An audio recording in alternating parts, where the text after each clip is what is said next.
মোৰ নাম শ্ৰী তৰুণ চন্দ্ৰ ডেকা। মই অৱসৰপ্ৰাপ্ত শিক্ষক।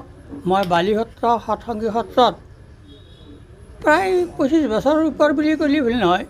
সত্ৰৰ লগত একান্তভাৱে জড়িত হৈ আছোঁ আৰু সত্ৰৰ বৰ্তমানলৈ মই সত্ৰৰ সদস্য। হঠাৎ এইদিনাখন আমাৰ এই সত্ৰত আমি নাজানাকৈ আমি সত্ৰ কমিটি একো গম নাপাওঁ, নাজানাকৈ শুদ্ধিকৰণ গতিকে সেইটোত আমি পিছত গম পাইছোঁ। গম পাই তাৰমানে সেইটোত মৰ্মান্তিক আঘাত পাইছোঁ, দুখ পাইছোঁ। কাৰণ এনেকুৱা ঘটনা আমাৰ ইয়াত কোনোদিনে হোৱা নাই।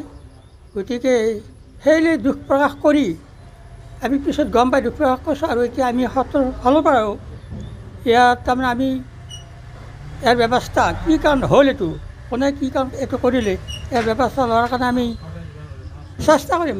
আমি সেইটো কাৰণেই পদত্যাগ কৰিছোঁ। এই গোটেইকেইটা কৰা বুলি ক'লে ভুল নহয়। আমি ধৰক 5জন সদস্যৰ আমি 4জন চহী কৰি লৈ আমাৰ কথা হ'ল যে আমি সত্ৰৰ সদস্য।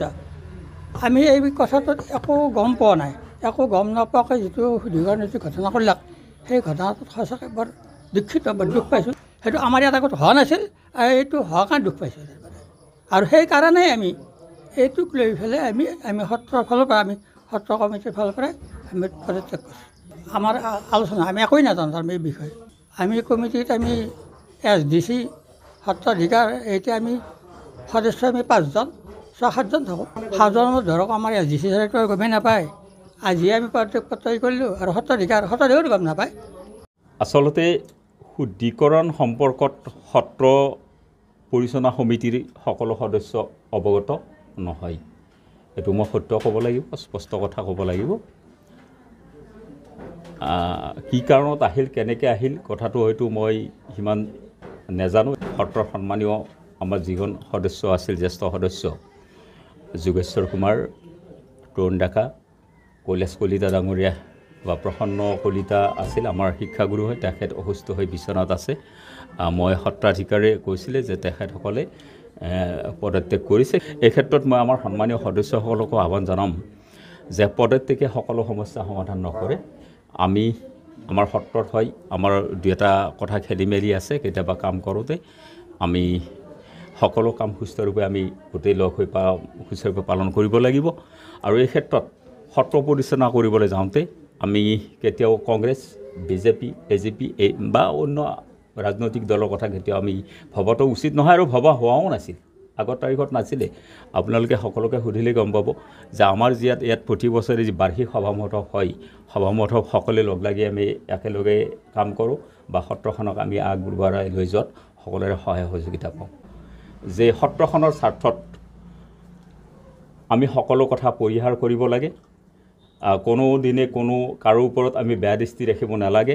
সকলোৰে পদাৰ্পণ বাঞ্ছনীয়, আমি স্বাগতম জনাওঁ আৰু সকলো ৰাইজৰ প্ৰতি আমি এই ক্ষেত্ৰত আহ্বান জনাওঁ। পুনৰবাৰ আমি আহ্বান কৰোঁ যে ভূপেন বৰা ডাঙৰীয়াই যদি ইচ্ছা কৰে সত্ৰত আহি তেখেতে সেৱা গ্ৰহণ কৰিব পাৰে, সেৱা ল'ব পাৰে। তাত আমাৰ সত্ৰৰ ফালৰ পৰা আমাৰ এই অঞ্চলৰ হৈ মই ক'লোঁ, আপোনালোকৰ জৰিয়তে আবেদন জনালোঁ। শুভ সংবাদ, ৰঙিয়াত আহি পালে দেশৰ ব্ৰডবেণ্ড ইণ্টাৰনেট জগতত খলকনিৰ সৃষ্টি কৰা Airtel extreme fibre superfast 300 Mbps। এই ব্ৰডবেণ্ড সেৱা অন্যতম ব্ৰডবেণ্ড সেৱাৰ তুলনাত তীব্ৰ আৰু সস্তা। বিনামূলীয়া সংযোগেৰে এমাজন প্ৰাইম, ডিজনি প্লাছ, হটষ্টাৰৰ লগতে লেণ্ডলাইন বিনামূলীয়া টেলিফোনৰো সংযোগ পাব। আজিয়ে বুকিং কৰক 9861023880 নম্বৰত। গ্ৰাহকসকলে 499 টকাৰ পৰা 1499 টকাৰ ৰিচাৰ্জ কৰিলে 40 Mbps-ৰ পৰা 300 Mbps পৰ্যন্ত স্পীড লাভ কৰিব। প্লেনসমূহ হৈছে 499 টকাৰ বেছিক প্লেনৰ অধীনত 40 Mbps স্পীডত unlimited data, unlimited calling, unlimited browsing, unlimited download, unlimited uploading লাভ কৰিব। 799 টকাৰ ষ্টেণ্ডাৰ্ড প্লেনৰ অধীনত 100 Mbps স্পীডত unlimited data, unlimited calling, unlimited browsing, unlimited download, unlimited uploading লাভ কৰিব।